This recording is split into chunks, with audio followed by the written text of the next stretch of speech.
Bonjour et bienvenue sur la chaîne de The Plot 911 sur YouTube. Ça fait plusieurs fois que je reçois la requête de faire une vidéo sur les Sumériens et Nibiru. Et comme c'est un sujet que je trouve fascinant, eh bien j'ai décidé de plier à la demande. Premièrement, je voudrais souligner que je ne suis pas très informé sur le sujet. J'ai lu un livre, intitulé La 12e planète, écrit en 1976 par Feu Zecharia Sitchin. Puis quelques articles de l'actualité qui semblaient confirmer ces théories. M. Sitchin était un des plus grands, sinon le plus grand traducteur-interprète des tablettes sumériennes. Pour ceux qui ne le savent pas, les Sumériens sont les citoyens de la première civilisation de l'histoire connue de l'espèce humaine, qui date d'environ 4000 ans avant Jésus-Christ, soit quelque temps avant l'Égypte ancienne. Leur civilisation était située environ là où se trouve l'Irak aujourd'hui. Je narrate cette vidéo d'après mes souvenirs car je n'ai plus le livre en ma possession. Il est donc fort possible qu'une erreur s'y glisse. Ça ne sera pas la première fois, puis je compte sur vous pour me corriger si ça se produit. Pour ceux qui croyaient que j'étais infaillible, j'ai un rappel à la réalité à vous faire. Je suis humain. De plus, l'interprétation des tablettes sumériennes du Dr. Sitchin est très controversée et peu soutenue par ses pairs en anthropologie et en langues anciennes. Mais son interprétation est tout de même très lucide et très scientifique. Comme vous le verrez, plusieurs éléments de l'actualité depuis 1976 coïncident avec son interprétation. Il faut donc bien comprendre que, contrairement à mes vidéos habituelles, je n'ai pas des tonnes de preuves et de références pour soutenir ces informations. Je ne fais que vous inviter à me suivre dans une aventure fantastique qui pourrait se révéler plus près de notre véritable histoire que les théories officielles marquées au fer rouge par le chaînon manquant. Commençons. L'histoire débute pour nous avec les Sumériens qui assistèrent à l'atterrissage d'une navette spatiale duquel émergea une race extraterrestre très avancée du nom d'Anunnaki. Ceux qui provenaient d'une planète appelée Nibiru. Les Anunnaki entreprirent le dialogue avec les Sumériens et leur enseignèrent plusieurs choses. Nous avons encore aujourd'hui de la difficulté à comprendre comment des civilisations aussi reculées que les Sumériens, les Égyptiens ou les Mayas pouvaient tenir autant d'informations sur le cosmos sans toutefois détenir de télescope. Eh bien, ça pourrait se révéler une explication. Ils expliquèrent à nos ancêtres que la Terre s'appelait autrefois Tiamat. Leur planète Nibiru, elle, gravite autour de 2 soleils, dont l'un d'eux est le nôtre. Il n'est pas clair si cette trajectoire suit un 8 ou une éclipse. De toute façon, ce qui importe est qu'une fois toutes les 3800 ans, je crois, si je me souviens bien, elle entrerait dans notre système solaire. Cette trajectoire autour de notre Soleil tombe à peu près à la même distance de celui-ci que la Terre. Un jour, tellement proche en fait, qu'ils entrèrent en collision. Comme Nibiru est plus grosse, c'est Tiamat, à ce moment-là, qui a pris le plus gros coup. Les débris de l'impact s'envolèrent dans l'espace. Une grosse parcelle est devenue un satellite pour la Terre qu'on appelle la Lune. Et une traînée de débris fut projetée en gravitation autour du Soleil, mais dans la direction opposée de tous les corps célestes de notre système solaire. À noter, c'est ça, que tous les corps célestes dans le système solaire tournent dans le sens contraire des aiguilles d'une montre. Sauf cette poussière d'astéroïdes-là, que j'ai oublié le nom, s'il vous plaît, on pourrait peut-être me le rappeler dans les commentaires en dessous. Mais une chose est certaine, la science du 21e siècle n'a aucune idée pourquoi cette ceinture d'astéroïdes, c'est pas les Léonides, je me souviens plus du nom, là. Ils n'ont aucune idée pourquoi elle gravite dans la direction opposée. Les Anunnaki, eux, avaient une explication. Puis les Sumériens aussi, il y a 6000 ans. D'un point de vue rationnel, il semblerait que le but de la vie serait la propagation. Les êtres vivants naissent et tentent de survivre jusqu'à l'âge de reproduction pour pouvoir se reproduire, puis peuvent s'éteindre. La motivation paraît donc être la propagation de l'espèce. Les Anunnaki auraient perfectionné cet art à un niveau jamais égalé par les êtres terrestres. Ils avaient perfectionné la science génétique déjà il y a 450 000 ans, c'est-à-dire lors de leur première visite sur Terre. Ils avaient identifié puis isolé une chaîne de génomes très particulière qu'ils possèdent pour les implanter dans des espèces vivantes un peu partout dans le cosmos. le désir de propagation concrétisé en une science très efficace.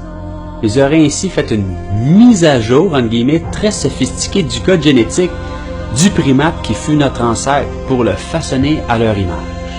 Il faut comprendre que le premier livre de la Bible, la Genèse, c'est une traduction des textes hébreux qui eux-mêmes furent traduits des tablettes sumériennes.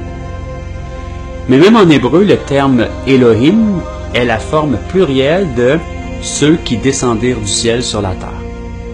La traduction moderne de la Bible a modifié le vrai sens du terme pour dire Dieu au singulier. La phrase est donc devenue Dieu créa l'homme à son image avec le pouvoir de créer. Une caractéristique commune de l'homme de toutes les civilisations, qui est encore inexpliquée, est son infatuation pour l'or. Il y a d'autres métaux plus rares. Pourquoi l'or fait-elle l'objet de tant d'adoration et de convoitise? Puis dans toutes les sociétés qui ont existé, il n'y a personne qui peut répondre à ça. On peut dire que c'est très malléable, que c'est beau, tout ça, mais il y a des métaux plus malléables, il y a des métaux plus beaux. Pourquoi l'or? Eh bien, les Anunnaki avaient la réponse. Ils avaient un besoin grandissant en or pour maintenir l'atmosphère fragile de leur planète. Parmi les gènes qu'ils nous ont implantés, ils avaient donc inclus celui de désirer miner de l'or pour qu'ils puissent venir le cueillir par la suite. Fait intéressant, encore aujourd'hui, l'homme moderne dépense beaucoup d'argent, de temps et d'ingéniosité pour miner l'or, la purifier, puis le stocker dans des endroits stratégiques. C'est probablement le seul élément auquel on attache tant d'importance et pourtant nous ne l'utilisons pas. Les briques sont stockées. On ne le mange pas, on ne construit pas avec, on ne s'habille pas avec, on les accumule dans des sous-sols blindés. C'est étrange. C'est comme si on attendait inconsciemment que quelqu'un vienne le chercher. Il y a des gens qui vont dire, ben non, on utilise l'or, on fait les plugs là, d'écouteurs puis de micros en or pour faire un meilleur conducteur, puis on utilise de l'or pour faire des bijoux. C'est vrai, non, je suis d'accord avec vous. Il y a une partie de l'or qui est minée qu'on utilise là, dans l'industrie. Mais la très grande majorité est mise sous forme de briques, puis elle est stockée dans des sous-sols, puis elle est gardée là. On ne l'utilise pas pour rien faire avec. Avouez que c'est intéressant quand même. C'est très stimulant intellectuellement d'oser concevoir cette vision des choses, cette interprétation-là. Comme je l'ai dit, prenez-le comme un voyage fantastique. Peut-être que c'est plus que ça, mais on n'a pas assez d'évidence pour le prouver. On va prendre qu'un voyage fantastique. Continuons. Donc, 450 000 ans plus tard, les Anunnaki revinrent sur la Terre pour observer le fruit de leur science génétique et discuter avec celle-ci. Ils enseignèrent aux Sumériens qu'il y avait 12 planètes dans le système solaire, la 12e étant Nibiru. En 1976, lors de la publication de son livre, nous n'avions que 9 planètes.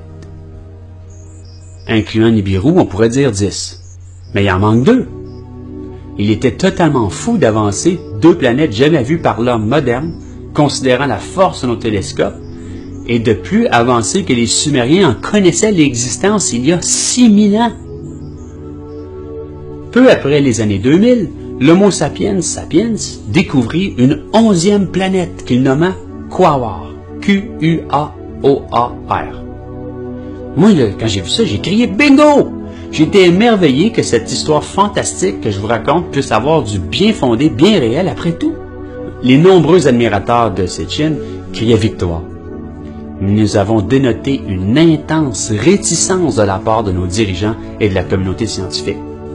Ils ont d'abord dit « Cette planète est trop petite, on ne peut pas la considérer comme une planète », en changeant du même coup la définition planète. Il n'y avait jamais eu de grandeur dans la définition. Mais d'autres scientifiques se mirent au travail pour revenir à la charge et affirmer que Pluton était encore plus petite. La communauté devait bouillir, car elle est revenue à la charge quelques jours plus tard pour rechanger la définition de planète en disant qu'elle devait avoir sa propre trajectoire autour du Soleil. Quaoar est sur la même axe que la ceinture de Kuiper et devrait donc être considérée comme un objet de la ceinture de Kuiper et non une planète, selon ces mêmes scientifiques. Pour nous, ce semblait n'être qu'une excuse. Mais bon, passons, c'est pas nous les scientifiques. Un autre scientifique a découvert une planète qui, cette fois, a sa propre trajectoire selon la nouvelle définition et dont la grandeur était incontestablement considérable. On la nomma Sedna. Je pense que c'est en 2004. SEDNA. Nous serions normalement tombés à 11 enfin, puis 12 avec Nibiru. Mais dans son refus persistant à admettre l'évidence, la communauté a changé définitivement la définition de planète pour exclure Pluton de la liste des planètes de par sa petite taille. Nous sommes donc revenus à 10, mais 9 selon la communauté scientifique car Nibiru n'est pas encore reconnu. Si on inclut les 9 planètes qu'on connaissait incluant Pluton, puis qu'on rajoute Quaoar, puis on rajoute Sedna, ben avec Nibiru, ça fait 12. On aurait tout notre système solaire tel que décrit par les Anunnaki il y a 6000 ans. Coïncidence? Peut-être.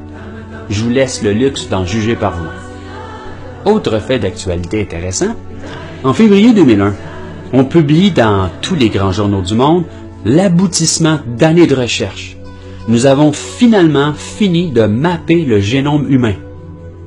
Nous nous attendions à 100 000 génomes.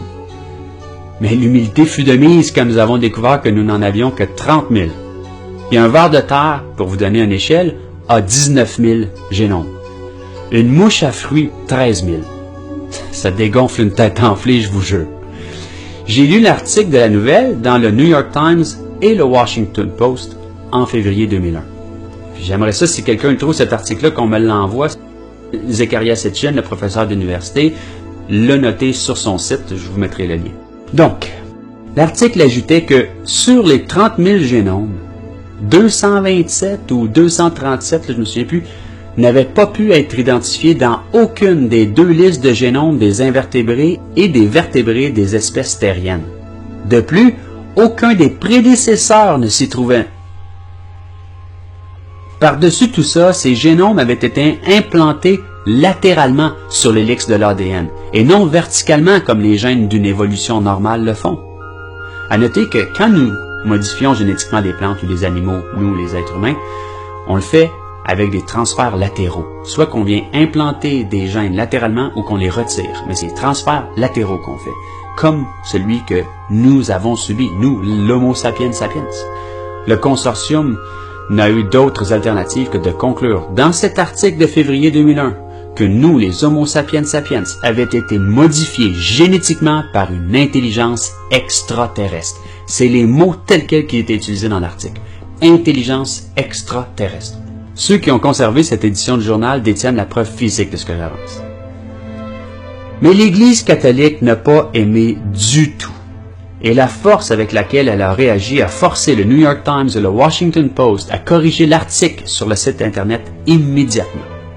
Et l'impression de l'après-midi du même article aussi. Ils ont dû changer intelligence extraterrestre pour designer intelligent. Tout ça pour laisser la porte ouverte à Dieu. C'est Dieu qui nous a modifiés génétiquement. N'oublions pas que Dieu est pluriel à l'origine et qu'il signifie ceux qui descendirent du ciel vers la terre. Mais la saga ne s'arrête pas là. Oh non.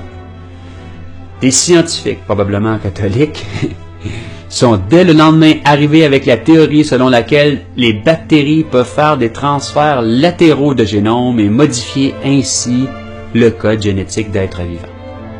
Le consortium scientifique fait alors appel à des bactériologistes. Ceux-ci confirment que c'est possible. Mais que cette bactérie ne ressemblerait en rien, elle ne ressemble pas le moindrement à aucune bactérie étudiée jusque-là. Nous n'avions jamais observé une bactérie intelligente qui communique avec ses pairs. Les bactériologistes expliquaient que nous devrions normalement trouver ces génomes un peu partout dans la chaîne des vertébrés et des invertébrés. Sinon, ça signifierait que les bactéries se sont passées le mot pour dire « Hey, on va juste modifier génétiquement cette race-là, l'être humain, juste lui, on ne touche pas aucun autre. » Ce qui est un signe d'intelligence incontestable puis de communication entre elles. Inutile de vous dire que les bactériologistes rejettent cette théorie. Pour vous donner une image de l'importance qu'occupent 227 génomes sur 30 000, sachez ceci. Les chimpanzés ont un code génétique à 99% identique à celui de l'Homo sapiens sapiens. Nous n'avons donc que 300 des 30 000 qui diffèrent. Vous admettrez avec moi que ça fait toute une différence. On n'est pas du tout le chimpanzé. Malheureusement pour les adeptes de la folie Nibiru, elle ne passe dans notre système solaire qu'une fois toutes les milliers d'années, puis la date n'est pas prévue pour bientôt. selon ceux qui nous en ont parlé en premier, là, les Sumériens. Mais autre fait intéressant, selon les Sumériens, Nibiru passe si près de la Terre quand elle vient que son effet gravitationnel est très influent sur celui de la Terre. Il pourrait aller jusqu'à ralentir notre vitesse de rotation, peut-être même provoquer des mouvements de plaques tectoniques subis qui pourraient résulter en un inversement des pôles magnétiques. Phénomène pour lequel nous n'avons toujours pas d'explication en 2011. C'est juste un résumé des événements scientifiques qui ont eu lieu depuis 1976 qui corroborent l'interprétation des textes sumériens du Dr. Sitchin, parce qu'il y en a plusieurs autres que je vous épargne. Récapitulons. Nous avons l'origine de la genèse de la Bible, et par le fait même de la création de l'Homo sapiens sapiens, conçu à leur image, avec le pouvoir de créer. Nous avons les 11 planètes propres à notre système solaire. Nous avons des gènes inexpliqués en 2001. Peut-être avons-nous trouvé une explication sur ces 227 génomes implantés latéralement, mais d'après mes recherches, en fait, tout ce qu'on fait, c'est qu'on les ignore, on n'en parle plus. J'ai rien trouvé d'autre qui en parlait depuis 2001. Instruisez-moi si c'est autrement, s'il vous plaît. Nous avons une explication pour la ceinture d'astéroïdes qui tourne dans le sens contraire de tous les autres corps célestes du système solaire. Nous avons une explication pour le renversement des pôles. Toutes des choses qu'on ne peut pas expliquer avec la science du 21e siècle, mais que les Sumériens savaient il y a 6000 ans. Mon petit cerveau n'arrive pas à trouver d'explication plus rationnelle que une aide d'une civilisation déjà plus avancée que nous le sommes aujourd'hui il y a 6000 ans. Alors merci à vous, mes petits amis extraterrestres. Nous sommes la preuve vivante qu'ils ne sont pas tous verts.